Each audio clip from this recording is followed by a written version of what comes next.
પણ કરવાની છે. આપણી સાથે અત્યારે યસ સિક્યોરિટીઝના અમિત ત્રિવેદી જોડાઈ ગયા છે. અમિતજી, સ્વાગત છે આપનું CNBC બજારમાં અને ખાસ વેરી ગુડ મોર્નિંગ. સૌથી પહેલાં તો આજે હવે મે મહિનાની એક્સપાયરી આપણે જોઈ રહ્યા છીએ અને જુઓ તમને મે સિરીઝની અંદર વોલેટિલિટી બાદ થોડા ઉતાર ચઢાવ બાદ મોટેભાગે કન્સોલિડેશન જ રહેતું જોવા મળ્યું છે. ખાસ કરીને કોઈ બહુ મોટી તેજી આપણને નિફ્ટી કે નિફ્ટી બેંકમાં નથી દેખાઈ, પરંતુ જે પ્રકારનો મે મહિનો રહ્યો છે સ્ટોક સ્પેસિફિક એક્શન ઘણા જોયા છે, તો તમને લાગે છે કે જૂન મહિનામાં પણ હવે આપણને એ જ પ્રકારનું એક કન્સોલિડેશન વાળું જ કામકાજ કદાચ જોવા મળી શકે? Good morning. નાવજી, આપણે જોઈએ તો અમુક દિવસના એક કન્સોલિડેશન પછી ઇવેન્ચ્યુઅલી ગઈકાલે આપણે જોયું કે એને 24,000ના જે લેવલ્સ છે એને સરપાસ કર્યા છે અને ઘણા ટાઈમ પછી અગર આપણે FIS ના ડેટા પણ અગર આપણે જોઈએ તો ગઈકાલે FIS તરફથી ઇન્ડેક્સ ફ્યુચરમાં બાઇક જોવા મળ્યું હતું અને ઇનફેક્ટ ઓપ્શન્સ ફ્રન્ટમાં પણ આપણે જોઈએ તો ગઈકાલે આપણને ઇન્ડેક્સમાં FIS તરફથી જે ઇન્ડેક્સ કોલની જે પોઝિશનિંગ જે છે બાય સાઇડ પર જોવા મળી હતી અને એ લોકોએ પુટ પણ શોર્ટ કર્યા હતા.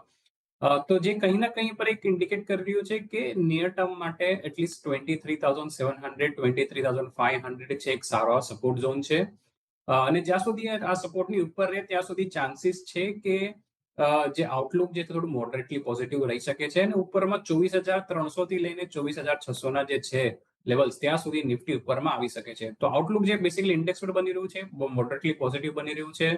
ગઈકાલે આપણને સેક્ટરલ ટ્રેન્ડ પણ પોઝિટિવ જોવા મળ્યું હતું અને ઇનફેક્ટ અગર નિફ્ટીની ઇન્ટરનેટ બ્રેથની પણ અગર આપણે વાત કરીએ તો અરાઉન્ડ 80% ઓફ જે નિફ્ટીના સ્ટોક્સ છે ગઈકાલે ઉપરમાં આપણને પોઝિટિવ ક્લોઝ જોવા મળી. તો કંઈ ના કંઈ પર એક સેન્ટિમેન્ટ જે થોડું ઇમ્પ્રુવ થઈ રહ્યું છે અને તો એ હિસાબે આપણે સ્ટોક સ્પેસિફિક બાય સાઇડ પર ધ્યાન રાખી શકાય.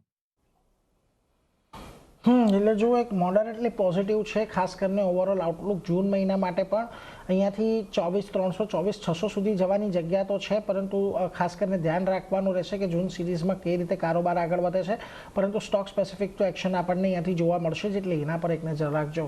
એ સાથે આગળ